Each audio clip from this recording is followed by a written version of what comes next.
जय श्री कृष्णा। मैं श्याम, आपका दोस्त, आपका प्रेमी। पौष मास पूर्णिमा एक अद्भुत दिवस है। इसके दिन एक नए युग का आरंभ होता है, अर्थात कल्पवास का आज प्रारंभ होता है। हजारों हजारों संत, वानप्रस्थी, भगवत प्राप्ति के साधक प्रयागराज त्रिवेणी तट पर एक माह के लिए इकट्ठे होते हैं। इसको प्रतिवर्ष लगने वाला कुंभ भी कहा जा सकता है। सब संत तपस्या करते हैं, तप करते हैं, त्रिवेणी के किनारे रह के कितना अद्भुत कार्य करते हैं। पूरे समस्त जगत का संचालन इससे होते हैं। कहते हैं कि संत कहते हैं 2026 साल ज्यादा सहज नहीं रहेगा। तो ऐसे संतों की तपस्या से ही, गीता जैसे ग्रंथों के अध्ययन से, साधना से ही ये साल संपूर्ण हो पाएगा। आइए हम चलें अपने गीता स्वाध्याय के, जिसका 196 196वां एपिसोड आज हम कर रहे हैं। अभी तक हम पंचदश अध्याय संपूर्ण कर चुके हैं। 16वां अध्याय देवासुर संपत्ति विभाग के प्रथम 5 श्लोक भी कर चुके हैं। सात्विक संपदा जो 26 है, हम सब के अंदर भगवान के द्वारा इंक्लूड पैकेज के द्वारा बाई बर्थ है। लेकिन हम धीरे धीरे आगंतुक आसुरी संपदा संख्या में 6 ही है। दंप, दर्प, अभिमान, अज्ञान, कठोरता, क्रोध, इन 6 आसुरी संपदा के कारण ये देवी संपदा ढक सी जाती है और हम इनकी आगोश में आकर के निबंधासुरी जन्म मरण के सिलसिले में बंधन में पड़ जाते हैं। और ये दूर हो जाए तो मुक्ति के रास्ते पर आगे बढ़ते चले जाएंगे। आसुरी संपदा का विस्तार कैसे, कब, क्या होगा, आज इस संदर्भ में और बातचीत करेंगे। आइए आज के कार्यक्रम में आगे बढ़े। उससे पहले हम सब मन कर्म वचन को भगवान के श्री चरणों में लगाते हैं। अर्धन मूलित आंखों से नासिका के द्वारों पर ध्यान रखते हुए गहरी लंबी श्वास भरें। मूलाधार चक्र से यात्रा प्रारंभ करें। नमो भगवते वासुदेवाय। नमो भगवते वासुदेवाय। नमो भगवते वासुदेवाय। नमो भगवते वासुदेवाय। नमो भगवते वासुदेवाय। नमो भगवते वासुदेवाय। नमो भगवते वासुदेवाय। वसुदेव सुतं देवं कंस चाणूरमर्दनं देवकी परमानंदं कृष्णं वंदे जगद्गुरुं। श्री कृष्ण वंदे जगद्गुरुं। या देवी सर्वभूतेषु श्रीमद्भगवद्गीता रूपेण संस्थिता नमस्तस्यै नमस्तस्यै नमस्तस्यै नमो नमः। या देवी सर्वभूतेषु साधक संजीवनी रूपेण संस्थिता नमस्तस्यै नमस्तस्यै नमस्तस्यै नमो नमः। गुरुर्ब्रह्मा गुरुर्विष्णु गुरुर्देवो महेश्वरा गुरु साक्षात् परम ब्रह्म तस्मै श्री गुरुवे नमः। गजाननं भूतगणाधिसेवितं कपितजम्बूफलचारुभक्षणं उमासुतं शोकविनाशकारकं नमामि विघ्नेश्वराय पादपङ्कजं। नमामि विघ्नेश्वराय पादपङ्कजं। त्वमेव माता च पिता त्वमेव, त्वमेव बन्धु च सखा त्वमेव, त्वमेव विद्या द्रविणं त्वमेव, त्वमेव सर्वं मम देव देव, त्वमेव सर्वं मम देव देव। शांति शांति शांति। आइए हम आज की कथा में आगे बढ़े। पूर्व कथा का एक संदर्भ ले लेते हैं। ओम श्री परमात्मने नमः। श्रीमद् भगवद गीता प्रथमो अध्याय। गीता स्वास्थ्यम इदम पुण्यम पठेत येत पुमान विष्णु पद्मावाप्नोति भया सोगाद। भय सोगाद वीर जीत है। भय शोक को हमारे से दूर करने वाली गीता। प्रथम अध्याय अर्जुन विषाद योग। धृतराष्ट्र ने ही अर्जुन विषाद योग का कर दिया गया था, उसके अंदर अतिक्रमण। और उसी अर्जुन विषाद योग को अर्जुन ने भगवान ने कौटुंबिक मोह के दिखाते हुए बढ़ाया। अर्जुन मोह का शिकार हुआ और अर्जुन ने अपने युद्ध करने से मना कर दिया। और भगवान कहता है अर्जुन का, तस्मान हरा वयम हंतुम दास्तान सो बंधवान स्वजनम ही कृतम मतलब सुखिनम श्याम। बाद अपने स्वबंधों बात कर मैं कैसे सुखी हो सकता है, युद्ध न करने का निश्चय लेता है। दूसरे अध्याय में भगवान के समझाने पे अर्जुन भगवान का शिष्य बन के प्रार्थना करता है। कार्पण्य दोषोपैत स्वभाव पृछामि त्वाम धर्म समूढ़ चेता निश्चितम ब्रूहितन में शिष्यस्ते एम साधिमाम त्वाम प्रपन्न। मैं आपका शिष्य आपकी शरण में आया हूँ, मुझे उचित मार्ग बताए। भगवान सांख्य योग और ज्ञान कर्म योग 2 मार्ग बताते हैं। और भगवान अर्जुन को कहते हैं कि इस तरह तुम शरीर का भेद जान करके विवेक से समझ जाओ कि शरीर मरने वाला है, शरीर ही अमर अजर अमर है, और तुम युद्ध करो।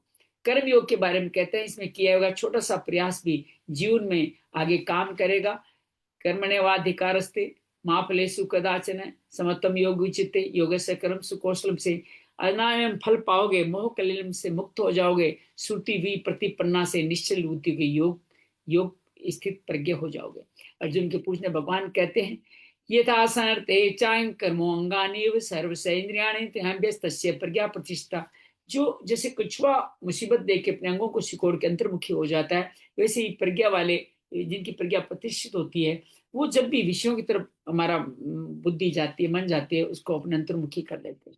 तृतीय अध्याय में अर्जुन कर्म योग और ज्ञान योग में श्रेष्ठता पूछना चाहता है। भगवान दोनों में कर्म करना पड़ेगा, कौन सा कर्म करें, नियत कर्म, कुरु कर्म, यज्ञ कर्म करें, यही मुक्ति दिलाएगा। इसी के लिए तुम्हारा ब्रह्मा के द्वारा तुम्हारा सृष्टि की गई है, और भगवान कहते हैं इसी के लिए ही तुम्हारा जन्म हुआ है, और ये करके तुम सब लोगों का मंदबुद्धि विचलितों का मार्गदर्शन करो, और अपना सप्त कहते मैं भी यही करता हूँ, जनक आदि भी यही करते हैं, और अपना सब पदों का अध्यात्म आदि का मत बताते हैं। इस पे नए चलने वाले राग द्वेष में अस्तित्व के मेरे पंथ से गिर जाते हैं। जो पर स्वधर्म में निधर्म श्रेय बताते, कहते हैं अपने धर्म में मरना भी कल्याणकारी है, पर धर्म में जीना भी भयावह है। अर्जुन के कहने पे भगवान बताते हैं काम और क्रोध के कारण ऐसा संभव नहीं होता है।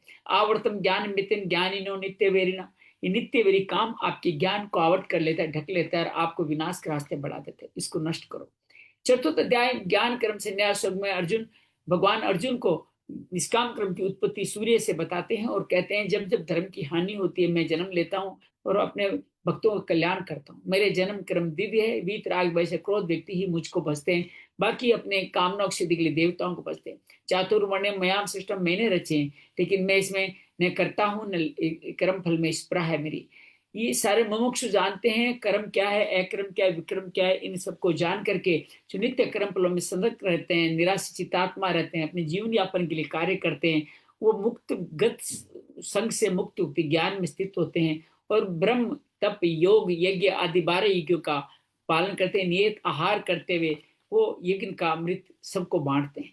और भगवान कहते हैं इस तरह से ज्ञान यज्ञ को उससे श्रेष्ठ बताते हुए कहते हैं कि आप ज्ञान इस तत्व दर्शन की शरण में जाकर के अपने समस्त कलमशों काट करके योग में स्थित हो जाओ। श्रद्धावान लभते ज्ञानम तत्पर संहिते धीरे ज्ञान लब्ध्वा परम शांति अचिरेणा अधिगच्छति। श्रद्धा से, ज्ञान से, तेंद्रिया तत्परता से आप ज्ञान पाकर शांति को पा जाओ। अश्रद्धा वाले पुरुष ऐसा नहीं कर पाते। असंशय को इस ज्ञान रूपी तलवार से काट डालो। पंचम अध्याय कर्म संन्यास योग में अर्जुन फिर पूछता है संन्यास कर्म योग में कौन श्रेष्ठ है। भगवान दोनों ही मुझे एक परम फल को देने वाले। संन्यास योग में कठिनाइयां बढ़ी है, कर्म योग सहज योग युक्त होकर के विशुद्ध आत्मा होकर के वो किसी कार्य में लिप्त नहीं होता। हालांकि सांख्य योगी शरीर का भेद जान के यही कार्य करते हैं। कर्म योगी नो द्वारे देही में रहते, कर्म फलों में युक्त नहीं रहते हुए वो अपने कोई पाप पुण्य में मैं भागीदार मुझको न बनाते हुए और अपने प्रकाशमान जीवन को मेरे प्राण करके अपने अपुनरावृत्ति को प्राप्त होता है। वो समदर्शी होता है। विद्यासेन ब्राह्मण चंडाल में समदर्शी तो उसको प्रिय प्रिय कुछ नहीं होता। स्थिर बुद्धि वाला सब लोगों की सेवा करते हुए वो अपने समस्त कलमशों काट करके काम अयुक्त होकर के मेरा ध्यान करता है। मेरा ध्यान करते भोक्तारम यज्ञ तपसा, इस तरह यज्ञ तप का भोक्तारा बन करके मेरा भक्त बन जाता है, उसको शांति में प्रदान करता है। षष्ठोध्याय आत्मसंयोग में अर्जुन को कहते हैं जो अनाश्रित मेरे जो शरणागत आया है वो व्यक्ति जिस संकल्पों का त्याग कर देता है वो व्यक्ति अपनी आत्मा का उद्धार करता है। बाकी सब लोग आत्मा के शत्रु में कार्य करते हैं। ये आत्मा का उद्धार करने वाला मन को जीतता है, प्रसन्न आत्मा होता है, सुख दुख हानि लाभ लोहा सोना पापी वेरी में समदर्शी होता है। वो पवित्र प्रदेश में यम नियम का पालन करते हुए नासिका के द्वारों पर ध्यान रखते हुए अर्धमूलिक आंखा से चंचल मन को जहां जा जाता है वहां से स्थिर करके मुझ में लगाता है।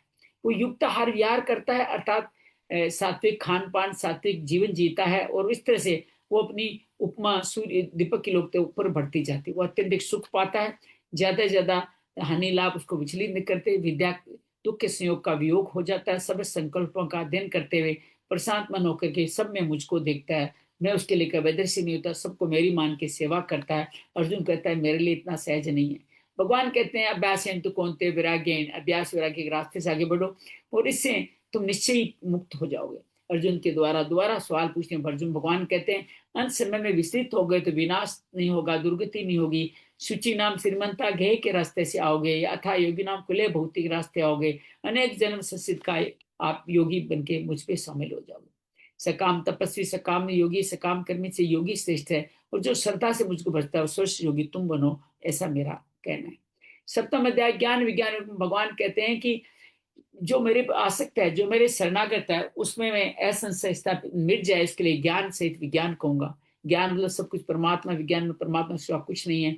और इससे हजारों सिद्ध लोग इस बात का अवसान करके मुक्त हो जाते हैं। बाकी सब अश्रद्धा अपरा प्रकृति के मोह में, हालांकि उनमें भी मैं ही सार स्वरूप हूँ, मुझको नहीं देखते और वो मेरी अवज्ञा करते हैं। और अवज्ञा करके वो सात्विक रजस तमस भाव के कारण या माया उनके ज्ञान को अपहृत कर लेती है और नराधम कार्यों में लीन हो जाते हैं। चतुर्विद्या भजनते माम, आर्तो जिज्ञासु अर्थात ज्ञानी मेरा भजन करते हैं, उदार है मेरे को पालते। बहुना जन्मानंते, बहु जन्मों के बाद हमें मानव शरीर में वासुदेव स्वरमिति ऐसा मानने महात्मा दुर्लभ है। लोकल कामनाओं की पूर्ति के लिए लोग विधि पूर्वक देवताओं को भजन करते हैं, जहां जहां उनकी श्रद्धा लगती है मैं स्थापित करके फल प्रदान करता हूँ। अंत में तो ये फल सारे नाशवान है। और भगवान कहते हैं कि सब मुझको जानने वाले को मैं जानता हूँ, मैं भूतपूर्व भूत भविष्य वर्तमान सबको जानता हूँ, मुझे केवल मेरे भक्ति जानते हैं। इच्छा द्वेष द्वंद्व मोह से मुक्त होकर के बाकी सब लोग मेरे पंथ से गिर जाते हैं। द्वंद्व मोह से निर्मुक्त होकर के पाप पुण्य खलमों अतिक्रम के जरा मरण मोक्षाय में प्राण काल मेरा स्मरण करते हुए वो मेरे को पाते हैं। अष्टम अध्याय अक्षर ब्रह्म योग में भगवान अर्जुन को पूछने कहते हैं, जिसने संसार की सर्जना करी वही अखिल ब्रह्म अध्यात्म पुरुषोत्तम है। उसका पहला काम ही आदि कर्म है और उसके को जानना ही अध्यात्म है। ये स्थूल शरीर आदि भौतिक है, सूक्ष्म शरीर आदि देविक है और उसमें कारण शरीर के रूप में मैं अधिज्ञ स्थित हूँ। अंत समय में जो मेरा स्मरण करते जाता है मुक्ति को प्राप्त होता है। अपने स्मरण की मुक्ति की 3 राह बताते हैं, सगुण निराकार, निर्गुण निराकार, सगुण साकार। सगुण निराकार में भगवान अपना परिचय देते हैं, कई पुराणम अनुशासिता अणुऋणिया समृद्धि सर्वसिद्धातारम अचिंत्य रूप आदित्य वर्णम तमसम प्रस्ताद, अर्थात मैं सर्वज्ञ, सबको जानने वाला, आदि सबका पालन पोषण करने वाला, तमस्य परे हूं। प्रयाण काल में मेरा भ्रकुटी में ध्यान रखते हुए मानसिक ओम का उच्चारण करते हुए जो ध्यान करता है वो मुझको पा जाता है। तो इस तरह से भगवान इसके बारे में बार बार बात कहते हैं। सौ द्वारा संयमनो हृदय निरुद्ध, सभी द्वारों को संयम करके जो अपने आत्मा मुझको धारण करता है, ओम का उच्चारण करने वाला मुक्त को मुझको प्राप्त हो जाता है।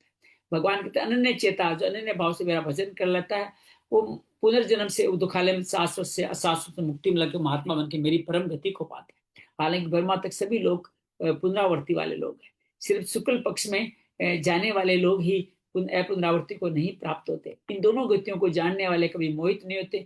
वेद यज्ञ ताप से ये पुण्य फलों को सब मेरे को जान मुझको समर्पण मुझको पाते। 9वें अध्याय में भगवान ज्ञान विज्ञान योग का विस्तार करते हैं। राज विद्या, राज गुह्यतम योग के नाम, गुह्यतम भक्ति योग जो पवित्र सुख में धर्म में सहज है, उसको पाने वाले संसार वर्तमान से मुक्त हो जाते हैं। बाकी सब लोग इस संसार में मैं हूँ, संसार मुझसे है, मैं संसार में नहीं, सब लोगों में मैं हूँ, सब लोग मुझ में नहीं, मैं ही प्रकृति की सर्जना करता हूँ अपनी अध्यक्षता में, और मैं इसमें किस तरह उदासीन कर्म भाग में लिप्त नहीं होता। जो मुझे इस रूप में नहीं जान के मेरे अवज्ञा करते हैं वो आसुरी संपदा के आसीन हो जाते हैं। मोग आशा मोग कर्माणो मोग ज्ञाना विचेष राक्षी माश्रिम चे प्रकृति मोहिनी श्रिता।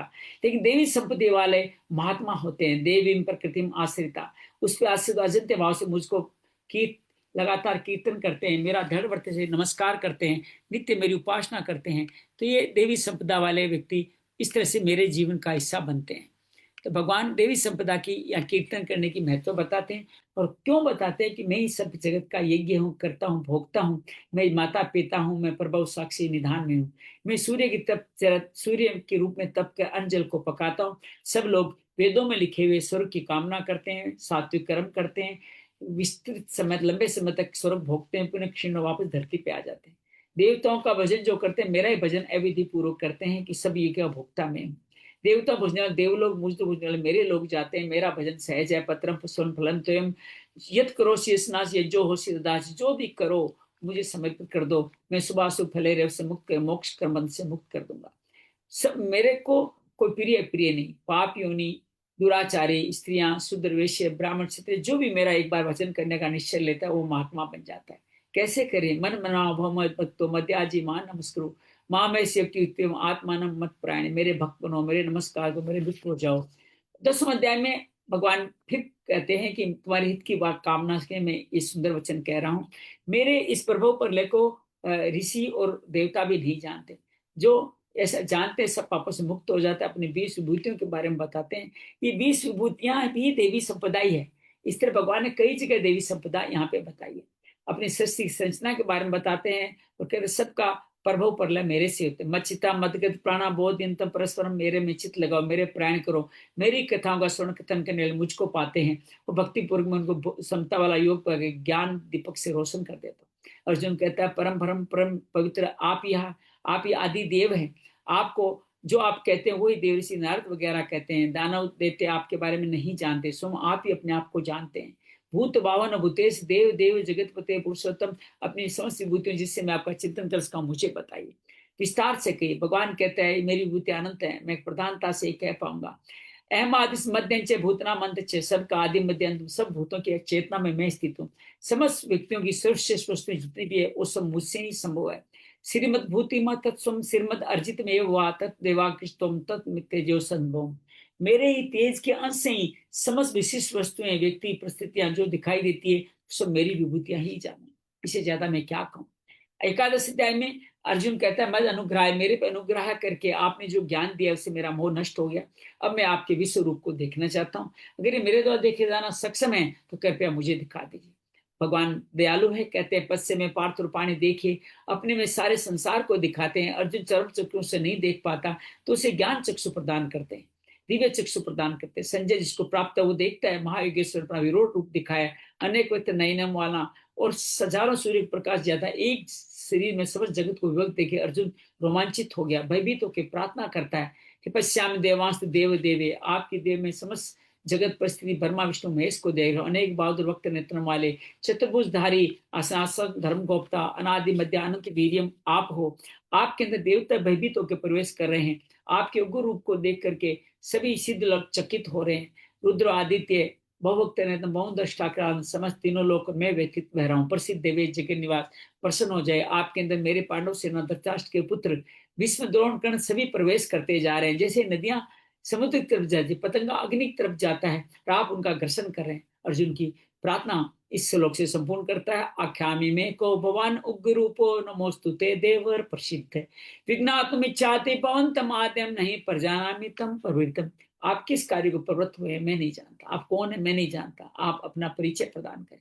श्री भगवान वाच है कालोस्मि लोक क्षय कर प्रवृत्तो, मैं काल हूँ सबका क्षय करने के लिए, मरण करने के लिए। पुनः ये सब मेरे द्वारा मारे जा चुके हैं। निमित्त मात्र भविष्य सभी साचित, तो निमित्त मात्र बनो द्रोण भीष्म जयद्रथ सब मेरे द्वारा मारे जो तुम निष्कंटक राज्य का भोग। संजय कहता है इस तरह कृतांजलि अर्जुन दोबारा प्रार्थना करता है कि आपके नाम गुण लीला से सभी कार्य हो रहे, असुरी संपदा दूर भाग रही। असुरता दूर भगाने के कारण यहाँ अर्जुन बताता है उनके नाम गुण लीला का भजन करें। आदि पुरुष प्राण परम निधान आप वायु एवं अग्नि वरुण, आपको आगे पीछे सब तरफ से नमस्कार है। मैंने आपकी महिमा को नहीं जाना ये सखा कहते हुए आपका अपमान किया, जबकि आप गुरु गरियान। मैं आपको प्रणाम करता हूँ, मित्र मित्र के क्षमा करता है, मुझे क्षमा करें। और मैं आपका व्यथित व्यक्ति, आपका भक्त, आपका चतुर्भुज रूप देखना चाहता हूँ। भगवान प्रसन्न हो गए, कहते हैं तुम व्यथित मत हो, व्यूढ़ भाव को मत हो, ये मेरा विश्व रूप हर कोई नहीं देख सकता। पर भगवान उसको बार बार ये कहते हैं कि इस तरह से तुम मेरा चतुर्भुज रूप देखो। संजय कहता है सुदर्शन चतुर्भुज अर्जुन सौम्य होता है। भगवान कहते हैं मेरा ये चतुर्भुज रूप भी देवता देख ललायित रहते हैं। इससे भक्त ना सके, सिर्फ अनन्य भक्ति से देखा जाना संभव है। भक्ति का तरीका बताते हैं, मत कर्म कर मत परमो मत भक्त संग वर्जित है, निर्वय सर्वभूतेषु ये से मां मेति पांडव। मेरे लिए कर्म करो, मेरे समर्पण करो, मेरे भक्त बनो, निर्वैर होकर के कामना से मुक्त होकर मुझको पा जाओ। द्वादश अध्याय में अर्जुन पूछता है कि सतत में आप में जो सगुण उपासक है और निर्गुण उपासक श्रेष्ठ कौन है। भगवान सर्दया प्रयोपेतास्ते में युक्त तमामता, जो सदा से मेरे युक्त वही मुझे प्रिय है। क्योंकि जो तुम अक्सर अनिर्देश अचिंतन का भाव देहाभिमान के कारण करना सहज नहीं होता। तो भगवान कहते मेरे अर्पण होकर मेरे कार्य करने वाले मृत्यु संसार सागर से मुक्ति दिलाता हूँ। 4 रास्ते बताते हैं, समर्पण योग, अभ्यास योग, मेरे लिए कर्म करना, कर्म फल की त्याग का योग। और कहते हैं चारों की श्रेष्ठता बताते हैं। अभ्यास योग से ज्ञान योग श्रेष्ठ है, ज्ञान योग से ज्ञान योग से ध्यान योग से ध्यान से कर्म फलों का त्याग तुरंत शांति प्रदान करने वाला है। भगवान भक्तों के 39 लक्षणों को बताते हैं। यशमानो द्विजते लोको लोकानो उद्विजते चये सामस भयो उद्विग्न मुक्तो ये सच्चे में भी। यह आसुरी और देवी संपदा दोनों का मिश्रण है, अर्थात वो उद्विगित नहीं होता है, उससे लोग उद्विगित नहीं होते हैं, उद्विग्न नहीं होते, वो किसी विशेषता से उद्विग्न नहीं होता। हरस मरस से जो परे होता है वो मुक्त व्यक्ति मुझे प्रिय है। वो कहते हैं ये जो धर्म अमृत विदम जानने वाले भक्त तो मुझे प्रिय ही है, लेकिन इस तरह चलने वाले भक्त मुझे अति प्रिय है। किरोदस क्षेत्र क्षेत्र के योग में भगवान कहते हैं शरीर क्षेत्र है 24 तत्वों और 7 विकारों वाला, इसको जानने वाला क्षेत्र यही ज्ञान है। और लोग देहाभिमान के कारण इसको नहीं जान पाते, तो देहाभिमान से बचने के लिए 20 ज्ञान के साधन भगवान बताते हैं। इंद्रियार्थेषु वैराग्यम अहंकार एवं च जन्म मृत्यु जरा वेदी दुख दोषाणु दर्शन। ये जो 20 मार्ग बताए ये भी देवी संपदा ही है। तो भगवान कई अलग अलग जगह देवी संपदा बताते जा रहे हैं। इस तरह मुझको जान जाओ, मैं तुम सब में स्थित हूँ, ब्रह्मा विष्णु महेश के रूप में ज्योतिषमान में ही हूँ। यही क्षेत्र ज्ञान ज्ञेय है, जो मेरा भक्त जान लेता है वो मुझ पे आता है। बातें शरीर प्रकृति है, पुरुष के रूप में मैं विद्यमान हूँ। गुणों के आसीन होकर के हम इसको भोक्ता बना देते हैं, बार बार जन्म मरण के सिलसिले में फंसाते हैं। मुक्ति के 4 साधन यहाँ फिर बताते हैं। ध्यान न्याय आत्मनि सांख्य ज्ञान करण विज्ञान श्रुति प्रायणा बताते हैं। और इस तरह कहते हैं ये जानने वाले कभी स्थावर जंगम जो क्षेत्र संयोग से उस जन्म में नहीं आते। सब पुत्रों में जो मुझे देखते हैं वो सही कार्य करते हैं, सही देखते हैं, जो ऐसा नहीं देखते वो हिस्सा करते हैं। मैं सब भूतों में रहता हुआ भी न करोते न लिप्यते न करता हूँ न लिप्त होता हूँ। आकाश की तरह सूर्य की तरह मैं विलग रहता हूँ। कौन जाने आपको क्षेत्र से देगो ज्ञान चक्षु से अंतरम ज्ञान चक्षुषा से जान के मोक्ष को प्राप्त हो जाओ। चतुर्थ अध्याय गुण त्रय विभाग भगवान कहते हैं कि ये जो निर्गुण निराकार जो मुक्ति को जाते हैं मेरे सहधर्मी होकर के प्रलय काल में व्यतीत नहीं होते, उनका दोबारा जन्म नहीं होता। समस्त जगत की माता पिता में, लेकिन सत्व रजस गुणों के कारण इस प्रकृति को आप देही को बांध देते हैं। सत्व को ज्ञान से, उनको रजस को प्रवृत्ति से, प्रकाश प्रवृत्ति और मोह से बांध देते हैं। और ये इस तरह से रागात्म विधि से तीनों जैसी जिस मृत्यु में जो भाव रहता है उन्हीं लोगों को जाते हैं। ऊर्ध्व गच्छन्ति सत्वस्था ब्रह्म लोकों तक ऊर्ध्व गति सत्व वाले जाते हैं। रजस वाले मनुष्य शरीर धारण करते हैं और अधम योनियों को तामस वाले जाते हैं।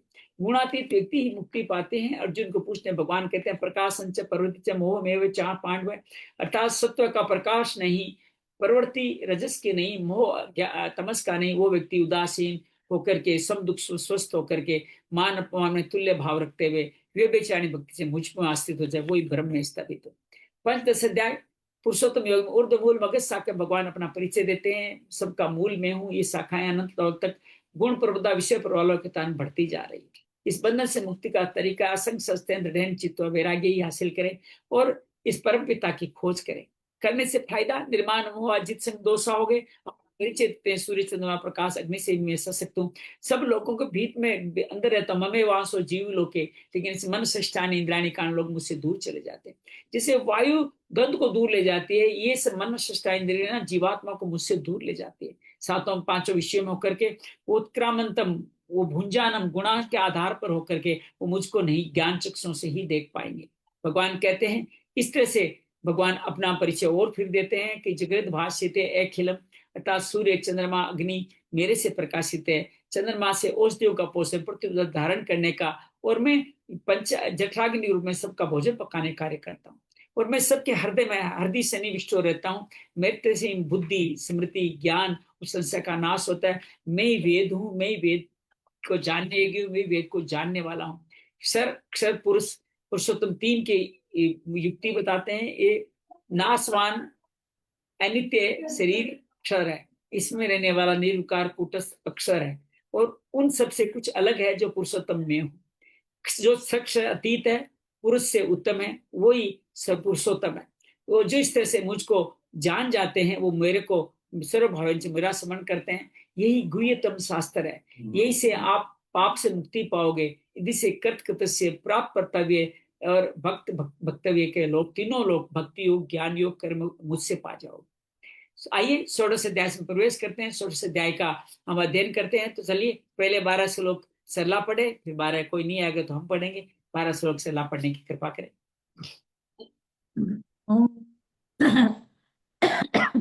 ओम श्री परमात्मने नमः। श्रीमद्भागवत गीता अथ षोडशोऽध्यायः। श्री भगवानुवाच अभयं सत्त्वसंशुद्धि ज्ञानयोगव्यवस्थितिः दानन्दमश्च यज्ञश्च स्वाध्यायस्तप आर्जवम् अहिंसा सत्यमेव क्रोधस्त्यागः शान्तिरपैशुनम् दया भूतेष्वलोलुप्त्वं मार्द्वं ह्रीरचापलं तेजः क्षमा धृतिः शौचम् अदरोः नातिमानिता भवन्ति सम्पदं दैवीम् अभिजातस्य भारत दम्भो दर्पोऽभिमानश्च क्रोधः पारुष्यमेव अज्ञाने चाभिजातस्य पार्थ सम्पदमासुरी दैवी सम्पद्विमोक्षाय निबद्धायासुरी मता मा शुचः सम्पदं दैवीम् अभिजातोऽसि पाण्डव द्वौ सर्गौ लोकेऽस्मिन् दैव आसुर एव च दैवो विस्तरस्तः प्रोक्तम् आसुरं पार्थ मे शृणु प्रवृत्तिं च निवृत्तिं च जनान विदुराशुराः न शोचन्नापि चाचारो न सत्यं तेषु विद्यते असत्यमप्रतिष्ठन्ते जगदाहुरनीश्वरम् अपरसपरसम्भूतं किमन्यत् कामहेतुकम् एतान् दृष्टिमवष्टभ्य नष्टात्मानोऽल्पबुद्धया प्रभवन्त्युग्रकर्माण क्षयाय जगतो हिताः काममाश्रित्य दुष्पूरन् दम्भमानमदान्विताः मोहात् गृहीत्वा सद्ग्राहान् प्रवर्तन्ते शुचिव्रताः चिन्तामय परिमेयाञ्च प्रलयान्तामुपाश्रिताः कामोपभोगपरमा एतावदिति निश्चिताः आशापाशशतैर्बद्धः कामक्रोधपरायण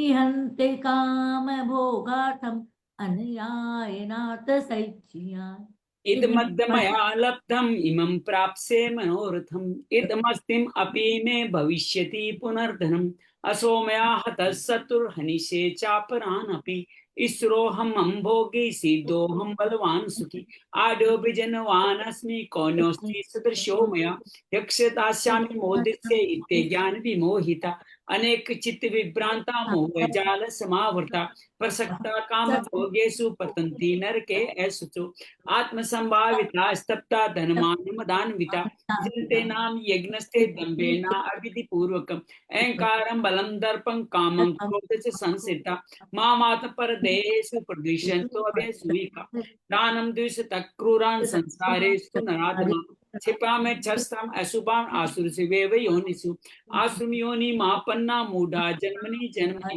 माम प्रापेव कौन्ते ततो यान्ते तमांगति त्रिविधम नरकस्येत्यं द्वारं नाशनम् आत्मने कामक्रोधस्तथा लोभ तस्मात् विमुक्त कौन्तेय तुम्हाद्वारे स्थिरभिर्नरः आचर्त्यामनश्रेष्ठतो याति प्रांगतिम ये शास्त्र विधि मुत्सृज्य वर्तते काम कारतः न सिद्धिम आपनोति न सुखम न प्रांगतिम तस्मं शास्त्रं प्रमाणन्ते कार्य कार्य व्यवस्थितो ज्ञात्वा शास्त्रविधानोक्तं कर्म कर्तुं यार्हसि ओम तत्सदिति श्रीमद्भगवद्गीतासु उपनिषत्सु परम विद्यायां योगशास्त्रे श्री कृष्ण अर्जुन संवादे देवासुर संपत्ति विवाद योगो नाम षोडशोऽध्याय श्री कृष्णार्पणमस्तु।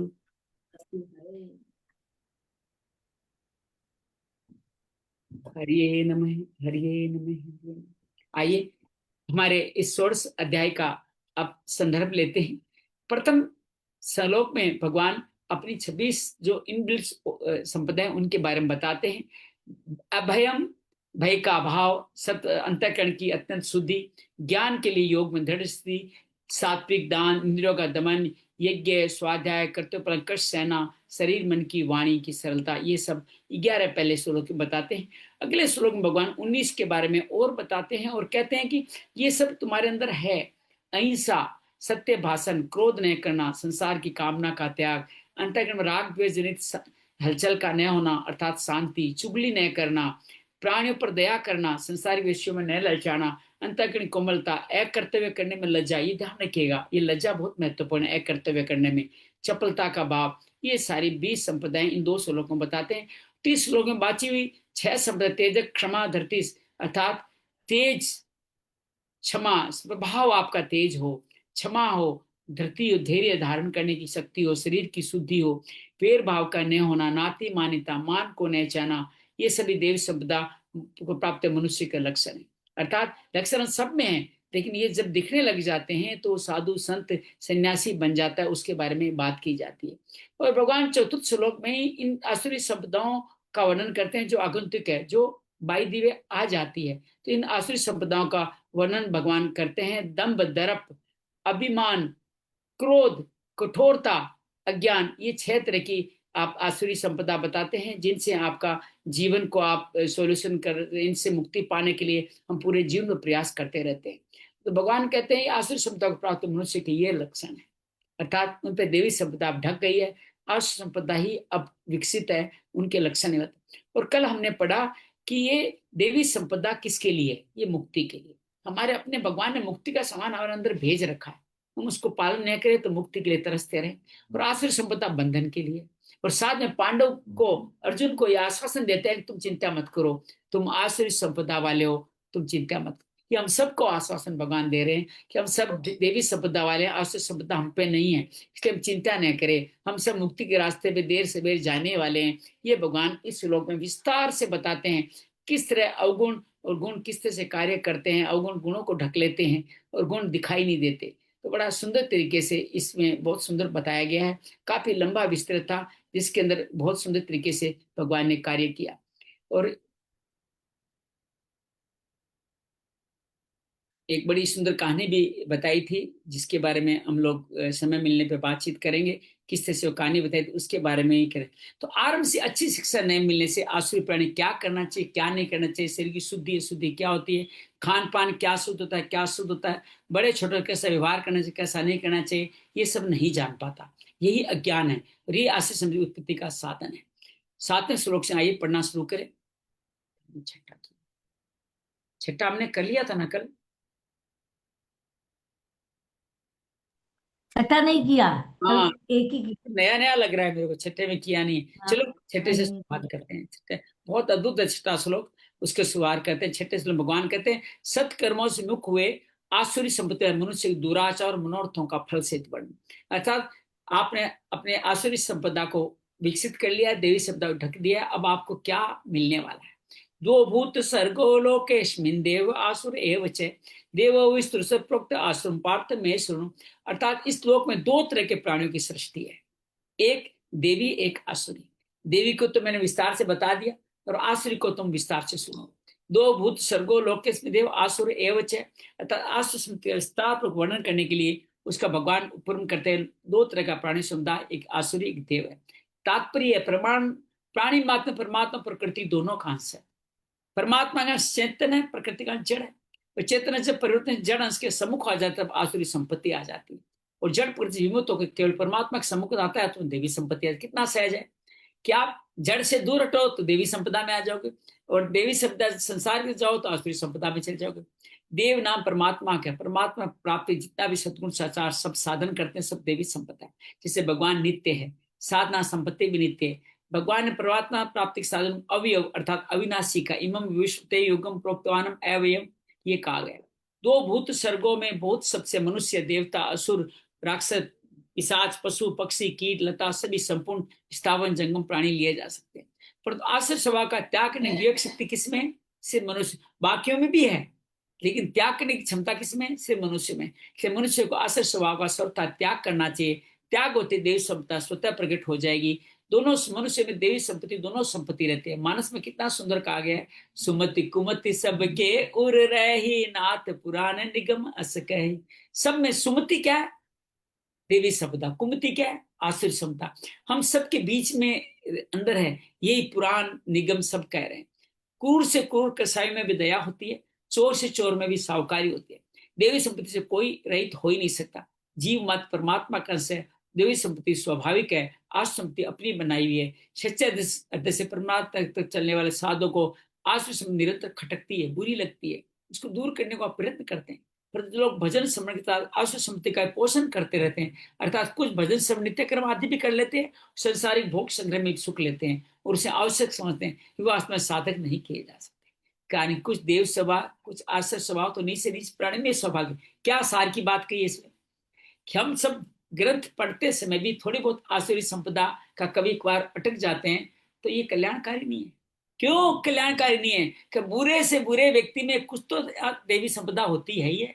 कल हमने उदाहरण से बताया था कि लोग कहते नवरात्र में हम शराब नहीं पीते, कल्पवास, आज कल्पवास चालू हो गया माघ मास का, कल्पवास में हम ये ध्यान करेंगे, सुबह उठ के जल्दी नहाएंगे वगैरह वगैरह।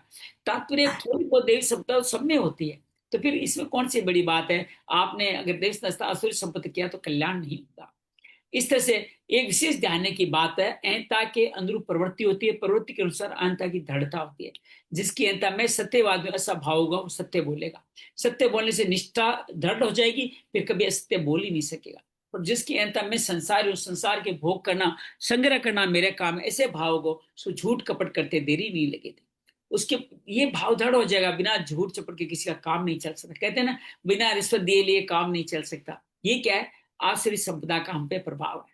परमात्मा का अंश होने से सद्भाव से रहित कोई नहीं हो सकता। शरीर के साथ ममता रहते हुए दुर्भाव से सर्वथा रहित कोई नहीं हो। शरीर के साथ ममता दुर्भाव भी होंगे, और परमात्मा का अंश हो कि आप में सद्भाव ही होंगे। दुर्भाव का आने पर सद्भाव का बीज कभी नष्ट नहीं होता, कि सद्भाव सत्य है, सत्य का कभी अभाव नहीं। ना भाव तो वित्त सत्य है। इसके दुर्भाव कुसंग से उत्पन्न होने वाले हैं। उत्पन्न होने वाली वस्तु नित्य निरंतर नहीं होती, जो उत्पन्न हुई वो मरेगी। आज संपदा अनित्य है, वो कभी मरी नहीं सकती। नाश ऐश्वर्य नित्य है, वो कभी मर नहीं सकती। मनुष्य सद्भाव दुर्भाव की मुख्यता को लेकर ही प्रवृत्ति होती है। जो सद्भाव की मुख्यता होती है तो सदाचार करता है, दुर्भाव की मुख्यता तब दुराचार करता है। तात्पर्य जिसका उद्देश्य परमात्मा प्राप्ति हो जाता है, सद्भाव की मुख्यता हो जाती है, दुर्भाव मिटने लगता है। जिसका उद्देश्य संसारिक भोग संग्रह का हो जाता है, दुर्भाव की मुख्यता हो जाती है, सद्भाव छिपने लगता है। लोकस्मिन का तात्पर्य नए नए अधिकार प्रतिमंडल में ही मिलते हैं। प्रतिमंडल भारत क्षेत्र में विलक्षण अधिकार प्राप्त होते हैं। भारत में जन्म लेने वाले मनुष्य की देवताओं ने प्रशंसा करी है। क्या कहा है? अहो, जिन जीवों ने भारतवर्ष में आकर भगवान की सेवा के लिए योग्य मनुष्य जन्म प्राप्त किया है, उन्होंने ऐसा क्या पुण्य किया जो भारत में जन्म मिला। इन पर स्वयं हरि प्रसन्न हो गए। परम स्वभा के लिए हम भी निरंतर तरसते रहते हैं, ऐसे देवता कहते हैं। देवगुण भी निरंतर यही गान करते हैं, जिन्होंने स्वर्ग और अपर के इस भारतवर्ष में जन्म लिया है। ये पुरुष हम देवताओं की अपेक्षा अधिक बड़ भागी है। हमारा ये स्थान है देवताओं से बड़ा। कल्याण का मौका केवल मनुष्य लोक में है। इस लोक में आकर मनुष्य को विशेष अवधान से देवी संपत्ति जागृत करनी चाहिए। भगवान ने विशेष कृपा के मनुष्य शरीर दिया। कबहु करी करुणा नर देहि, देत इस बिनु हेत स्नेही। जिन प्राणियों को भगवान मनुष्य बनाते हैं, भगवान विश्वास करते हैं वे अपना कल्याण करेंगे, इसलिए मैं मनुष्य बनाया। इसी आशा से मनुष्य शरीर देते हैं। भगवान ने विशेष कृपा के मनुष्य को अपनी प्राप्त की सामग्री योग्यता देने की विवेक भी दिया है। इसलिए लोक के संपत्ति से विशेष मनुष्य की ओर लक्ष्य है। पर तो भगवान तो प्राणी मात्र में समान रूप से रहते हैं। समम सर्वभूतेषु, जब भगवान रहते हैं उनकी संपत्ति रहती है, इसलिए भूत सर्गोपद कहा गया है। भगवान की तरफ से किसी को मना नहीं कि मेरी तरफ न आए। मनुष्य जो सर्वथा दुराचार में लगे हुए हैं, चांडाल, पशु पक्षी, कीट पतंग आदि पाप योनियों की अपेक्षा भी अधिक दोषी है। वो तो पूरे जन्म के कारण ऐसा कर रहे हैं, लेकिन हम तो मनुष्य जन्म लेकर के भी दुराचार कर रहे हैं। पापों के कारण पर उससे पाप योनि में जन्म होता है और वहां उनका पुराने पापों का फल भोग होता है। परंतु दुराचारी मनुष्य यहाँ जानबूझ के बुरे आचरण में प्रवृत्त होते हैं तथा नए नए पाप करते हैं। पाप योनि वाले तो पुराने पाप को फल भोग उन्नति की ओर जाते हैं, दुराचारी नए नए पाप के पतन की ओर जाते हैं। ऐसे दुराचारियों के लिए भगवान ने कहा है, यदि अत्यंत दुराचारी मेरा अन्य शरण होकर मेरा भजन करता है तो सदा मेरी रहने वाली शांति को प्राप्त कर लेता है। पापी से पापी विज्ञान रूपी नौपाल सब पापों को उधार कर लेता है। तात्पर्य क्या है? दुराचार से दुराचारी, पापी से पापी भक्ति और ज्ञान अपना उद्धार कर सकता है, फिर अन्य पापियों को भगवान की मना कैसे हो सकती है? मान प्राणी में देवी प्रकृति पाए जाने बहुत सुनने पढ़ने की बातें कही है कि ऐसे कई उदाहरण आते हैं। पशु पक्षियों की योनि में भी देवी गुण होने की प्रार्थना आती है। महाभारत के शांति पक्ष में एक कथा आती है। एक बधिक मतलब पक्षियों को मारने वाला था, एक जंगल में गया, वहां बहुत ज्यादा बारिश होगी, उसका कोई भी बाण किसी को लगा नहीं। संयोग से वहां एक कबूतर कबूतरी रहते थे, कबूतरी नीचे गिर गई और उसने उसको पकड़ के पिंजरे में बंद कर दिया। लेकिन वो थोड़ी देर में वो आदमी ठंड में ठिठुरने लगा, भूख से व्याकुल होने लगा, बरसित बंद नहीं हुआ। तो जब अपनी पत्नी की कबूतरी के बंधन हो गए, पति ने क्या क्या अपने का मैं इसका कल्याण कर देता हूँ, तो वहां जो अग्नि चल रही थी उसमें अपने आप को गिरा दिया और उसने उसको कबूतर को खा लिया। कबूतर को खाने के बाद में इसके मन के भाव बदले। कबूतर के सदविचार थे कि देखो मैंने कितना गलत काम किया, इसने मेरे लिए प्राण दिए। तो उसने क्या किया, तुरंत कबूतरी को मुक्त कर दिया। कबूतरी ने कहा मेरा पति नहीं रहा तो मैं क्या रखे, उसी अग्नि में उसने अपना आप को भस्म कर दिया। इन दोनों के ऐसा कल्याणकारी कार्य करने से उस बधिक कसाई का भी भाव बदला। उसी टाइम उसने धनुष बाण त्यागे और जंगल की तरफ चला गया, और वहीं जाकर के एक दावानल अग्नि में जल करके भगवत प्राप्ति हो गई। देखिए एक व्यक्ति किसका जैसे दूसरों का कल्याण कर सकता है, कैसे काम कर सकता है, ये सदगति की कहानी इसमें आती है। कई कुत्ते भी ऐसे दिखाए गए हैं जो अमावस्या एकादशी आदि का व्रत रखते हैं, जो अन्न नहीं खाते। सत्संग में भी आके मनुष्य के लाल प्राणी बैठते हैं। सत्संग में सांप को आते देखा गया है। गोरख में 12 महीनों का कीर्तन हुआ, एक काला कुत्ता कीर्तन मंडली बीच चलता, जहां सत्संग होता वहीं बैठ जाता। स्वर्ग आश्रम में भी वट वृक्ष से नीचे एक सांप आता आया करता था। वहां एक संत थे, उन्होंने सांप को कहा ठहर, तो ठहर गया। फिर उनको उनको संपूर्ण गीता सुनाई और उसके बाद वो सांप दोबारा नहीं, अर्थात मुक्ति हो गई। इस तरह पशु पक्षियों में देवी संपत्ति गुण देखने में आते हैं। हाँ अवश्य देव गुणों के विकास का क्षेत्र योग्यता नहीं, उनके विकास का क्षेत्र योग्यता किसमें, केवल मनुष्य सुख में। पशु पक्षी जड़ी बूटी वृक्ष लता जितने भी स्थावर जंगम प्राणी सभी में देवी आशु संपत्ति वाले प्राणी होते हैं। मनुष्य उन सबकी रक्षा करनी चाहिए। सबकी रक्षा के लिए आपको मनुष्य बनाया। जो सात्विक पशु पक्षी जड़ी बूटी आदि उनकी विशेषता से रक्षा करनी चाहिए। रक्षा से हमारी देवी संपदा पड़ती है। जिसे गौ माता हमारी पूजनीय है, हमें उसकी रक्षा और पालन करना चाहिए। कि गाय समस्त सृष्टि का कारण, गाओ विश्वश्य मात्र है। गाय के घी से यज्ञ होता है, भैंस आदि के घी से नहीं होता। यज्ञ से वर्षा, वर्षा से अन्न और प्राणी पैदा होते हैं। प्राणियों में खेती के लिए बैलों की जरूरत है, वो बैल गायों से आते हैं। बैलों से खेती होती है, बे हल जोल कर कुएं आदि जल से सींच कर खेती होती है। जल खेती से अन्न वस्त्र आदि निर्वाह की चीजें पैदा होती है, जिससे मनुष्य आदि सभी जीवों का जीवन निर्वाह होता है। निर्वाह में भी गाय के घी दूध हमारे खाने पीने के काम आते हैं। उन घी दूध से हमारे से बल और सात्विक भाव पड़ते हैं। तो जितनी जड़ी बूटियां उनमें सात्विक जड़ी बूटी से कायाकल्प होता है, रोग दूर होता है और शरीर पुष्ट होता है। इसलिए हम लोगों को सात्विक पशु पक्षी जड़ी बूटी आदि की रक्षा करनी चाहिए, जिससे हमारे ई लोक परलोक दोनों सुधर जाए। देवो विस्तृत प्रोक्त, भगवान कहते देव संपत्ति का मैंने विस्तार से वर्णन कर दिया इस अध्याय के पहले श्लोक में। अब बड़ी विस्तार वाली बात ये छूट जाती, माफी चाहता हूँ, बड़ा सुंदर लिखा है। इस अध्याय के पहले श्लोक में 9, दूसरे श्लोक में 11, तीसरे श्लोक 26 देवी संपत्ति लक्षण है। और कहाँ कहाँ है गुणातीत के लक्षण जो 14 अध्याय में बताए गए थे, वह 22 से 25 श्लोक तक वहां पे आए हैं। ज्ञान के 20 साधन कहाँ बताए, 13वें अध्याय के 7वें, वहां भी देवी संपदा है। भक्तों के लक्षण बताए 12वें अध्याय के 13 से 19 श्लोक तक 39, वो भी सब देवी संपदा है। कर्मयोगी के लक्षण बताए 6ठे अध्याय के 7वें से 9वें श्लोक तक, वो भी देवी संपदा है। स्थित पर के लक्षण दूसरे अध्याय के 55 से 71 श्लोक तक बताए, वो सभी देवी संपदा का विस्तार से वहां सब जगह हुआ। आश्रम पार्थ सुन, भगवान कहते अब तुम मुझे आश्रय संपत्ति का विस्तार पर सुन। जो मनुष्य केवल प्राण पोष प्राण होते उनका स्वभाव कैसा होता है मेरे से सुन। देवी श्लोक का सारी है, देवी आसुरी ये दो तरह के मनुष्य, मनुष्य लोक मनुष्य लौकिक है। अलौकिक तत्व में ये दोनों है ही नहीं। साधन में भी लौकिक अलौकिक दोनों होते हैं, पर साध्य अलौकिक ही होता है। अलौकिक तत्व व्यापक अनंत अपार है, लौकिक उसी के अंतर्गत है। वास्तव लौकिक की स्वतंत्र सत्ता है ही नहीं, सब कुछ अलौकिक ही है। जीवन ने ही लौकिक को धारण किया है। तात्पर्य जब तक जीवन दृष्टि में संसार की सत्ता है तब तक लौकिक है, संसार की सत्ता नहीं, सब अलौकिक है। संबंध भगवान से मुक्त मनुष्य में अशुद्ध किस कर्म से आते हैं उसका आगे एक श्लोक वर्णन करते हैं। एक सार की बात और लिखी है, यहाँ पे पढ़ना चाहिए।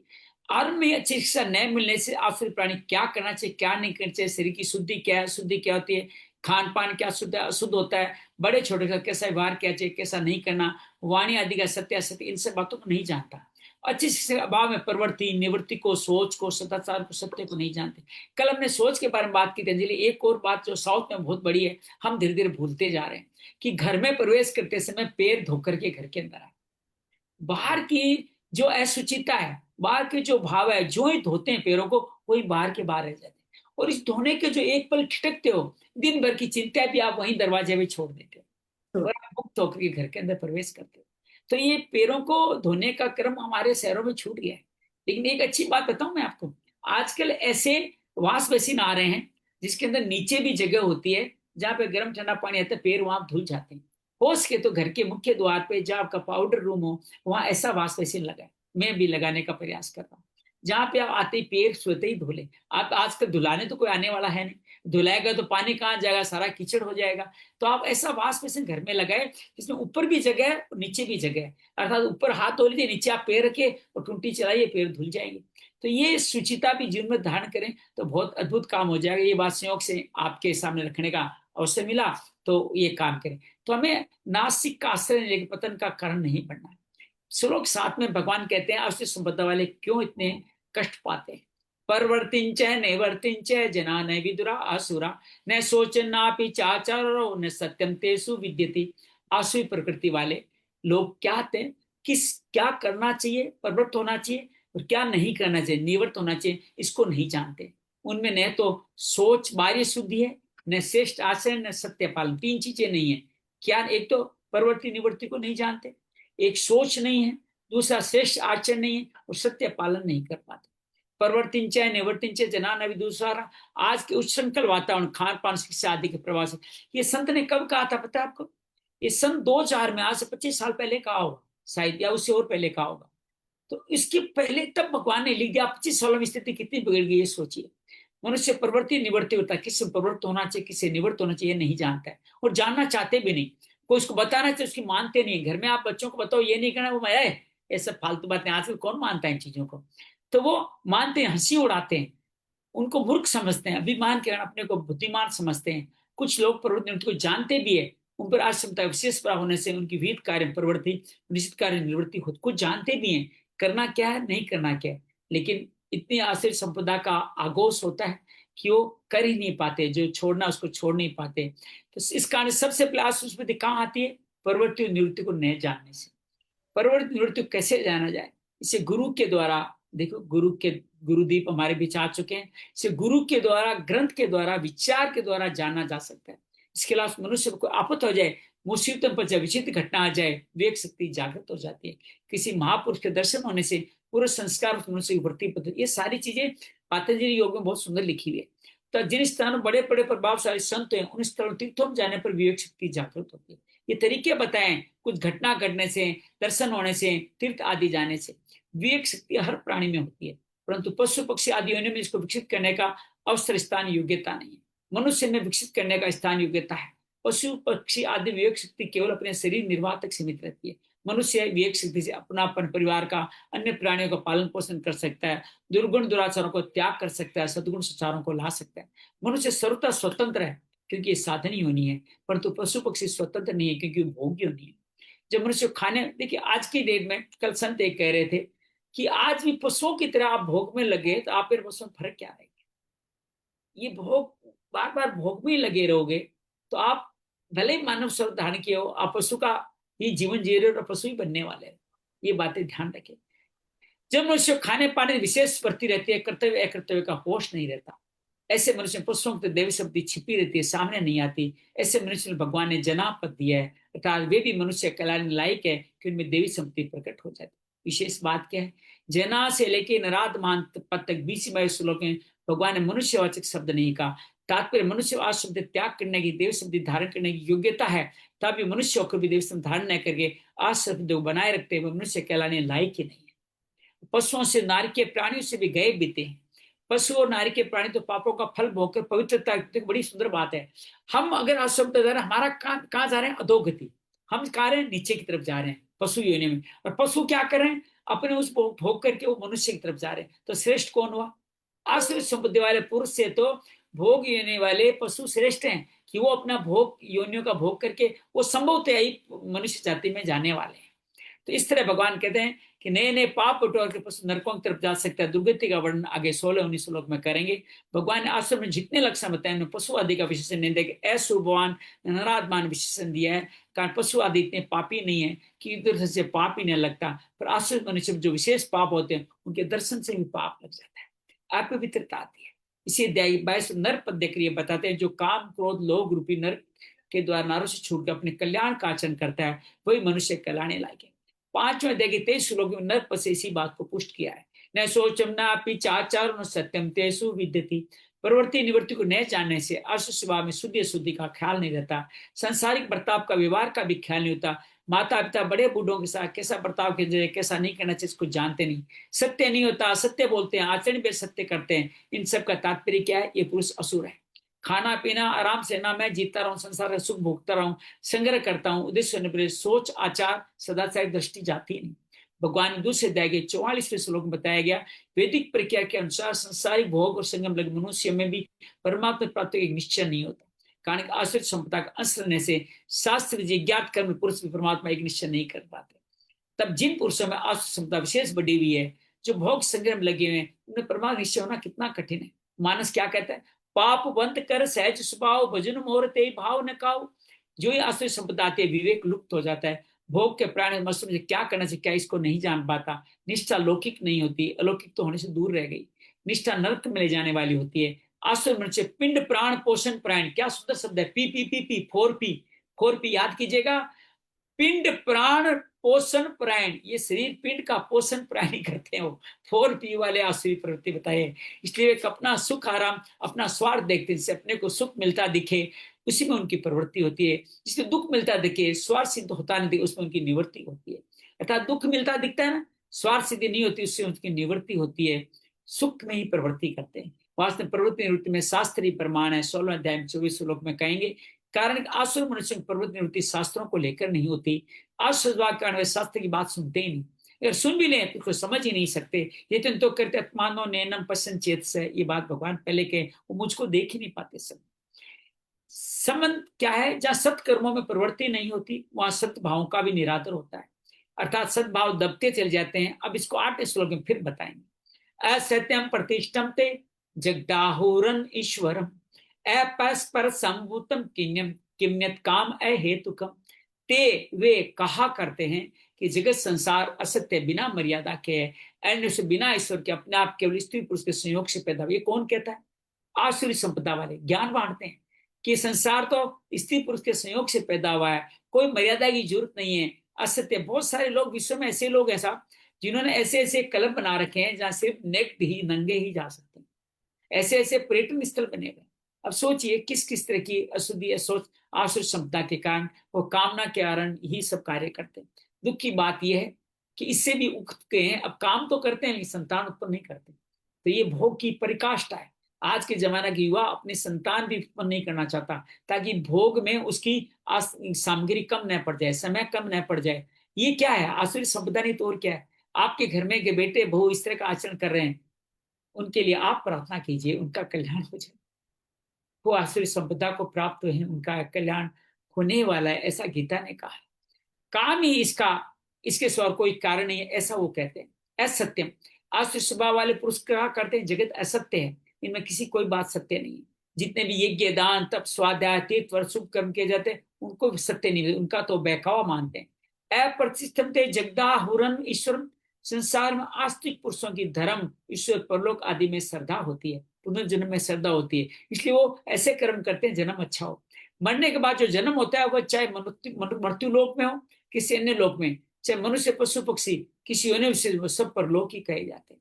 परंतु वह आसुर मनुष्य धर्म ईश्वर आदि में श्रद्धा नहीं रखते, अतः वे ऐसा मानते कि संसार में धर्म अधर्म पुण्य पाप आदि कोई प्रतिष्ठा मर्यादा है ही नहीं। इस जगत को बिना मालिक का कहते हैं, अर्थात जगत को रचने वाला शासन करने वाला यहाँ पर किए पाप पुण्य का फल भुगताने वाला कोई ईश्वर है ही नहीं, ऐसा मानते हैं। अनिश्वर पद का तात्पर्य है आसुरी संपत्ति वाले ईश्वर को नहीं मानते। प्राप्तम सत्याम निश्चय इस न्याय के अनुसार सिद्ध होता है, इसकी सत्ता तो पर स्वीकार नहीं करते, इसकी सत्ता न मानने से अपार चिंताओं से घिरे रहते हैं।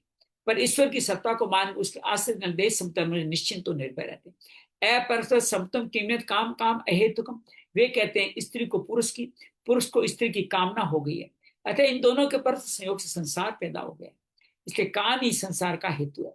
इसके लिए ईश्वर प्राप्त अधिक किसी की क्या जरूरत है? ईश्वर आदि को इसका कारण माना ढकोसला है। केवल दुनिया को बेकार है। जहाँ सद्भाव लुप्त हो जाते हैं, जहाँ सदाचार काम नहीं करते, जहाँ सद्विचार प्रकट ही नहीं होते, ये स्थिति आसुरी संपदा की है, जिसको कल अगले श्लोक से हम पढ़ेंगे। आज हमने समय पे ही अपने 3 श्लोक पूरे कर लिए हैं, तो आप सबका आभार। मेरी घंटी अब बजी है, उससे पहले पूरे कर लिए हैं। आप सबसे अनुरोध करूंगा, 6ठे 7वें अध्याय 8वें अध्याय का जो भाव आपको समझ में आया है, जो समझना चाहते हैं, जो समझाना चाहते हैं, वो जो संकल्पित होना चाहते हैं, वो हमारे साथ शेयर करें। अंजलि, सरला, गुरदीप, तीनों आप हमारे साथ हो। गुरदीप तो वाहन चला रहे हैं। सरला, आप बता दीजिए 16वां 17वां 18 ये जो श्लोक कहा गया, 6वां 7वां 8वां, उसमें क्या कहा गया है? 1 मिनट 1 मिनट। जी अंजलि। इसमें बताया है, 6ठे श्लोक में बताया है कि संसार में 2 प्रकार के प्राणी होते हैं, देवी और आसुरी संपदा वाले। तो देवी गुणों के बारे में तो आप बता ही चुके हैं कल। अब आसुरी गुणों के बारे में बताते हैं। वो कहते हैं देवी संपत्ति अपने अपने लिए नहीं, सारे प्राणियों के लिए होती है। भगवान नित्य है और साधना संपत्ति भी नित्य है। त्याग करना मनुष्य की प्रवृत्ति है, इसलिए मनुष्य को आसुरी संपत्ति का त्याग कर देना चाहिए। कल्याण का मौका सिर्फ मनुष्य के पास है, इसलिए मनुष्य को सदा अच्छे कर्म करते रहना चाहिए और कल्याण का मार्ग पे ही चलना चाहिए। फिर कहते हैं कि दुराचारी मनुष्य रोज नए नए पाप करके पतन की ओर हम लोग चले जाते हैं। और तो पापी से पापी व्यक्ति भी अपना उद्धार कर सकता है, इसलिए हमें ये अच्छे कर्म करने चाहिए और अपना उद्धार करना चाहिए। देवी संपत्ति की ओर हमें जाना चाहिए। फिर कहते हैं कि 7वें श्लोक में कहते हैं कि आसुरी लोग नहीं जानते कि हमें क्या करना चाहिए और क्या नहीं करना चाहिए। उनमें सदाचार और पवित्रता तो होती ही नहीं है। वे सोचते हैं कि इस दुनिया में भगवान नहीं है, कोई सत्य नहीं है। आसुरी मनुष्य होते हैं जो केवल अपने आराम सुख ये सब के बारे में सोचते रहते हैं और उनमें ही अपना स्वार्थ देखते हैं। जिसमें उनको सुख मिलता है तो उसी में उनकी प्रवृत्ति हो जाती है, और दुख मिलता है अपना काम नहीं बनता है तो उसी में उनकी निवृत्ति हो जाती है। बहुत बढ़िया। सत्य असत्य नहीं अज्ञान जानना, क्या करना है क्या नहीं करना ये नहीं जानना, ये आशीष समुदाय की पहचान बता रहे हैं कि 2 तरह के लोग हैं। प्रवृत्ति निवृत्ति सोच नहीं जानता, इच्छा हाँ, सदाचार नहीं जानता, सत्य क्या है ये बस नहीं। किए हैं 6 और 7 वो ना। भगवान है ही नहीं ये मानते हैं, असत्य को हाँ, प्रतिष्ठा देते हैं। और सारा जगत स्त्री पुरुष के संयोग से उत्पन्न हुआ है, ईश्वर का इसमें कोई हेतु नहीं है, ऐसा मानते हैं। नहीं है। हाँ, ऐसा हुआ। बहुत बढ़िया। आज 6 नंबर और 7 नंबर 2 ही तो किए हैं। ये 8 भी कर दिया ना आज। अत्र आज कहाँ तो मैंने काम अहेतुकम जगदा और अनीश्वरम, ये किया ना। वो अनीश्वर मानते हैं, भगवान को हेतु ही नहीं मानते, भगवान को ही नहीं मानते। अच्छा इसलिए आप कुछ कहना चाहेंगी 6 7 अच्छा, 8? यहाँ ये के संयोग से था। हाँ, ये बात होगी। हाँ, ठीक है यही है। जी नहीं, ये बात है कि जो असुर स्वभाव वाले होते हैं वो प्रवृत्ति निवृत्ति इन दोनों के बारे में ही नहीं जानते हैं। और और उनमें श्रेष्ठ आचरण करना, सत्य भाषण करना, ये सब उनमें ये गुण होते ही नहीं है। तो ये सब चीजें हमें निकालनी है। कोई भी आसुरी संपदा अगर हम महसूस करते हैं कि हमारे अंदर आ रही है, तो हमें खुद ध्यान करके उसे निकाल बाहर कर देना चाहिए। उसको अपने में संयोग करके रखना नहीं चाहिए, संजो करके, है ना। बहुत पता है, एक जी, एक बहुत आपने बात सही कही कि इवन जानवरों में भी ना देवी संपदा होती है। एक ना आंखों देखा ही बात है। हमारे ना मामा जी अलीगढ़ में रहते हैं, तो बचपन में हम वहां पर जाया करते थे। तो एक ना बहुत ही बुढ़ा सा एक बंदर वहां पर आता था। खूब बाल भी सफेद हो गए थे, बंदर ना काफी बुढ़ा सा था। तो आता था, मेरी मामी जी जब भी रामायण पढ़ती थी ना, वो आके बैठ जाता था। ये लोग ना उसको बाबा बुलाते थे, बाबा आ जाओ, कथा सुना रही हूँ। तो वो आ जाते थे और ना बैठ करके कथा सुनते थे। और पता है, जब पूरी रामायण समाप्त हो गई तो उन्होंने उस बंदर ने प्राण त्याग दिए। तो मामा जी ने ना उनका पूरी तरह से संस्कार वगैरह सब किया और वहां पर ना मंदिर भी बनवा दिया उनका। इतना मतलब कि उस बंदर में इतना ये दिखाया जैसे सचमुच में जैसे हनुमान जी का मतलब कोई रूप, या बहुत ही जो आपने ये बात बताई है देवी संपदा जानवरों में भी होती है, तो ये आंखों देखी बात है। देखिए, आप ये समझिए पीछे क्या संदर्भ ढूंढिए इसका। अंत समय में जैसा भाव होगा वैसा जन्म लेंगे, लेकिन हमारे कर्म फल हमारे साथ जाएंगे। अंत समय सपोज को किसी का मोह बंदर में हो गया, वो बंदर की योनि प्राप्त हो गया, लेकिन भाव क्या है, कर्म फल क्या शुद्ध थे, कर्म फल उसके शुद्ध शुद्ध। समय में हाँ, विचलित हुआ ना, तो बंदर के समय में भी उसका विकास हो जाएगा। जैसे जड़ भरत की कहानी आती है, वो मृग में उनकी प्रेम होता है तो वो हिरण बन जाते हैं, लेकिन उनको पूर्व हिरण बन जाते हैं। याद रहती है कि मैं ऐसा भरत था, मैं ऐसा सत्कार्य करता था। तो वो वहाँ मृग बन के भी हरी पत्तियां नहीं खाते थे कि मुझे अहिंसा नहीं करनी, मुझे तो ग्रीन पत्ती सूखी पत्ती खानी है। तो कहने का तात्पर्य ऐसे बहुत सारे लोग होते हैं योनि अंत समय में जो भाव रहा, सपोज करो अंत में तमस भाव रहा, या किसी का स्मरण आपने कर लिया उस योनि का। जैसे कोई आदमी बहुत अच्छा व्यक्ति है, अंत समय अपने मकान में इतनी श्रद्धा हो गई, मकान का ही ध्यान कर लिया, ये मेरे बाद इस मकान का कौन करेगा, क्या करेगा, है सात्विक विचार वाला, तो क्या बना, उसी मकान में सर्प बन गया, उसी मकान में सर्प या छिपकली मेंढक बन के रह गया। लेकिन है हरी सात्विक, पत्ती। उसको कोई गीता सुनाता है, कोई और सुनाता है, उसका कल्याण हो जाता है। ऐसे कई हरी पत्तियां कल्याण। क्यों नहीं खाते? हरी पत्तियों में क्या दोष है? हरी पत्तियां जानवर जो सात्विक विचार, हरी पत्तियां तो तोड़ के खाना, आप किसी को तोड़ के अच्छा, खाना, तो उसका अच्छा, है अच्छा। जानवरों के लिए, उसको दोष ओके, है। ओके, एकदम ओके। ऊंचे स्तर की बातें हैं। ये नहीं कहता अपने को तोड़नी नहीं है, खानी नहीं है, इसलिए तोड़ने का एक मंत्र बताया गया। तुलसी का पत्ता जोड़ते हो तो पहले उससे प्रार्थना करते हो, ये मैं आपका ये तुलसी तोड़ लूं क्या, इससे प्रार्थना करके तोड़ते हो। इसका मतलब उसमें कहीं न कहीं भाव छिपे हुए हैं। अब इतनी सारी सब्जियों आदि में तो नहीं कर सकते।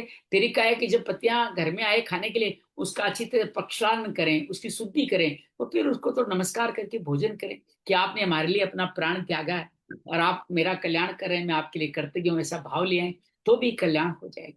तात्पर्य है ऐसे भाव मन में आने से भगवान देवी संपदा और बढ़ाते चले जाते, आश्रय संपदा को आपसे दूर करते चले जाते। जब भी आप समझो, अब आप देखो, आप घर में चार तो निगाह मार के देखो, ये 9 वर्ष आया, बच्चे जिस तरह से घूमने गए फिरने गए, जो कुछ काम किए, क्या उनके बच्चों में संस्कार नहीं आएंगे? क्या उनके बच्चों में संस्कार आएंगे? वो आज दूसरा बच्चा नहीं पैदा करना चाहते, एक बच्चा नहीं पैदा, मैंने कहा क्यों नहीं पैदा करना चाहते, साल में 25-50 लाख रुपए कमा रहे हो क्यों? अरे नहीं नहीं नहीं, ये होने से इनको कौन पालेगा, आप पाल लोगे क्या, हम हमारे बंधन में बन जाएंगे, अर्थात उनके भोगों में रोक लग जाएगी। अब सोचिए इससे बड़ी आसुरी संपदा क्या होगी। और ये जन जन में, घर घर में हमारे सनातन धर्म में बढ़ती जा रही है। इस मायने में तो मैं कहूंगा कि मुस्लिम लोग ज्यादा अच्छे हैं। वो कम से कम संतान उत्पत्ति का फर्ज तो निभाते हैं, उनका पालन पोषण करते, तो वो मानते हैं भगवान ने शरीर दिया तो पालन पोषण करने का साथ, उनकी श्रद्धा बहुत है। हम अपने आप को भगवान मानते हैं कि इस बच्चे का मैं ही पालन पोषण करने वाला हूँ, तो इसलिए वो बच्चे नहीं पैदा करते। अरे वो आएगा तो भगवान उसके लिए उत्पत्ति 2 हाथ भी तो देगा उसको, वो अपने आप, उसका नहीं आपका भी कल्याण कर जाएगा। लेकिन ये आसुरी संपदा करने नहीं देती। प्रवृत्ति क्या है, निवृत्ति क्या है, ये नहीं जानते। स्त्री पुरुष के संयोग से जगत हुआ है, ईश्वर को नहीं मानते, और वो सोच, सदाचार, सत्य को नहीं जानते। यही 2 तरह की संपदाएं हैं जिसमें आसुरी संपदा आज सब जगह बढ़ती हुई नजर आ रही है। हालांकि हर प्राणी में देवी संपदा है, हर में देवी संपदा है। बस थोड़ा सा ग्रंथ गुरु कल्याण कर दे तो उनकी देवी संपदा प्रकाशित हो जाए, आसुर संपदा उनकी मलिन हो जाए तो उनका कल्याण हो जाएगा। हम सबको ये प्रयास अपने आचरण के द्वारा, पहला कैसे प्रयास करें, अपने आचरण के द्वारा आप अपना आचरण शुद्ध करें, उससे दूसरे लोग प्रेरित होंगे। दूसरा, जो लोग आचरण करने में थोड़े बहुत आगे बढ़ गए हैं, उनको धीरे धीरे तारीफ करके, प्रशंसा करके आगे बढ़े, उनको जीवन में हर तरह की मदद सहायता दे। धीरे धीरे उनके मन में आएगा कि नहीं, ये मैं गलत कर रहा हूं। सबको समझ में तो आने वाला है, लेकिन समय निकल जाएगा तब समझ में आएगा तो क्या होगा।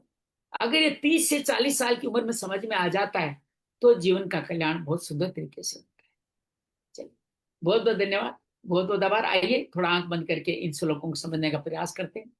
धीरे से आराम से विराजित हो जाए, चेहरे पे सुंदर सी मुस्कान जो देवी संपदा ही है। इस शरीर के प्रति सजग हो जाए। इस शरीर में भगवान ने जो ही हमें जन्म दिया, सबसे पहले 26 देवी संपदा ही हमारे अंदर इनबिल्ट करी। अभी हम सत्व संशुद्ध अहिंसा ज्ञान आर्जवम मार्दम हीर अचापलम तेद क्षमा धरती असोचम तेदिक सोचम, ये सभी हमारे अंदर डाला। अर्थात हम प्रवृत्ति क्या है निवृत्ति क्या है इसको जान जाए, लेकिन धीरे धीरे संग दोष के कारण, हम सबको उचित मार्गदर्शन नहीं मिलने के कारण हमारे अंदर आसुरी संपदाओं का आगमन होने लगा। दंभो दर्प अभिमानश्च, कठोरता क्रोध, ये सब अज्ञान हमारे अंदर आता चला गया। आसुरी संपदा देवी संपदा पे हावी होती चली गई। हावी होते रहने से हम आसुरी संपदा के वाहक बन गए। प्रवृत्ति क्या है, क्या करना चाहिए, निवृत्ति क्या है, क्या नहीं करना चाहिए, ये नहीं जानते। कई बार तो निवृत्ति जो नहीं करना चाहिए उसको प्रवृत्ति बना लेते हैं। असोच शरीर की स्वच्छता को भूल जाते हैं। किमनित काम हेतुकम, अर्थात ये कामना ही जन्म मरण का हेतु है। जगदाहुर अनीश्वरम, ईश्वर है ही नहीं, ऐसा मानने लगते हैं। ऐसा मान करके हम सब लोग जो आसुरी संपदा के आसीन में वो अपना कल्याण कर लेते हैं। अनेक अनेक, वो ये भी नहीं जानते पुनर्जन्म होने वाला है। ये नहीं मानने के कारण वो अनेक योनियों में भटकते चले जाते हैं और उनका जीवन दुख में होता चला जाता है। संसार आसुरी संपदा है, भगवान परमात्मा हमारे में देवी संपदा है। जिसकी तरफ जाते हो वो संपदा बढ़ती है, और जो ही आसुरी संपदा से मुक्त होते हो देवी संपदा स्वयं प्रकाशित होके हमें हमारे जीवन के कल्याण मार्ग में बढ़ा देती है। आइए सबके लिए प्रार्थना करें, हमारा आचरण शुद्ध हो, हमारे आसपास के लोग भी आसुरी संपदा को त्यागे, भगवान उनको ऐसी सद्बुद्धि दे, ऐसी प्रार्थना करते हैं। तथास्तु। जय मां भगवत गीते, जय जय मां भगवत गीते, हरिय कमल विहारिणी, हरिय कमल विहारिणी, सुंदर सुपुनीते, जय जय मां भगवत गीते। दया सुधा बरसावनी, मातु कृपा कीजिए, मातु कृपा कीजिए, हरिपद प्रेम दान कर, हरिपद प्रेम दान कर, अपनों कर लीजिए। जय जय मां भगवत गीते। योगेशम सचिदानंदम वासुदेव व्रज प्रियम धर्म संस्थापकम वीरं, कृष्ण वंदे जगत गुरुम, श्री कृष्ण वंदे जगत गुरुम। शांति शांति शांति। सबको माघ पौष पूर्णिमा की बहुत सारी बधाई। और आज से कल्प माह शुरू हो जाता है। आज हालांकि 3 तारीख है पौष माह, लेकिन इस पूर्णिमा से माघ माह की पूर्णिमा तक कल्प वर्ष हो सकता है। अगर मौका मिले तो प्रयागराज इस समय में एक आधा दिन रह करके कैसे कल्पवासी, कैसे संत कल्याणार्थ रहते हैं, उनके पास जाने का प्रयास करें, आपको आनंद आएगा। आपकी देवी संपदा अपने आप विकसित होकर पता नहीं किस लेवल पर पहुंच जाएगी। मेरा भी भाव है, देखिए किस दिन जा पाते। बहुत बहुत धन्यवाद, बहुत बहुत प्रभु जी, प्रवृत्ति और निवृत्ति का एक बार जरा। प्रवृत्ति अर्थात जिस कार्य को कर रहे हो वो प्रवृत्ति है, जिस कार्य को नहीं कर रहे हो निवृत्ति है। अभी दोनों सकारात्मक नकारात्मक दोनों हैं। आप अगर ऐसे कार्य में प्रवृत्त हो रहे हो भगवत साधना में तो आप प्रवृत्ति अच्छी है, लेकिन आप प्रवृत्त किस में हो रहे हो, भोग साधना में, आसुरी संपदा में, तो प्रवृत्ति बुरी है। ऐसी निवृत्ति क्या नहीं करना चाहिए, असत्य नहीं बोलना, असोच नहीं रहना, ये जितनी नहीं करना, आसुरी संपदा के दर्प तब अभिमान कठोरता क्रोध नहीं करना, ये निवृत्ति है। लेकिन आप निवृत्त और ये इनमें प्रवृत्त होते हो तो आप प्रवृत्ति में जा रहे हो, और इनसे निवृत्त हो रहे हो निवृत्ति तरफ जा रहे हो। अर्थात ईश्वर निवृत्ति संन्यास का नाम भी है, प्रवृत्ति संसार का नाम भी है।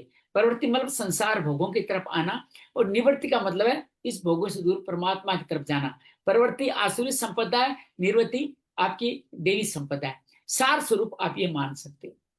प्रवृत्त होना, निवृत्त होना। प्रवृत्त मतलब ये कार्य करना है, निवृत्त होना अब नहीं करना, ये कार्य। लेकिन उल्टे मतलब ही निकालते हैं कि निवृत्त से भगवान का नाम नहीं लेना, मेरे तो निवृत्ति यही है, ऐसा भी कर सकते हैं। आसुरी संपदा वाले ऐसा भी करते हैं।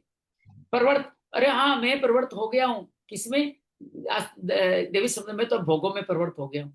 तो प्रवृत्ति भगवान की तरफ हो, निवृत्ति संसार की तरफ हो, तो ये दोनों का भाव अलग अलग से सजा हुआ है। प्रवृत्ति मतलब इन्वॉल्व होना, निवृत्ति का मतलब अलग हो जाना, उदासीन हो जाना, इग्नोर कर देना, ये निवृत्ति है। मुक्ति का नाम निवृत्ति है, प्रवृत्ति का नाम जन्म है। अनेक अनेक तरीकों से समझ सकते हो इस बात को। प्रवृत्ति का मतलब पराधीन होना है, निवृत्ति का मतलब स्वाधीन होना है। तो ये इससे अलग अलग भाव से इनको आप समझ सकते हो। निवृत्ति, सामान्य शब्दों में निवृत्ति श्रेष्ठ है। प्रवृत्ति में संसार में लगाती है, प्रवृत्ति लगा इन्वॉल्व करती है, कर्मों में जोड़ देती है। कर्म फल ही प्रवृत्ति है, निवृत्ति कर्म फल से मुक्ति है, वो निवृत्ति। जी सर। बहुत बहुत धन्यवाद। होता मंगल मंगल।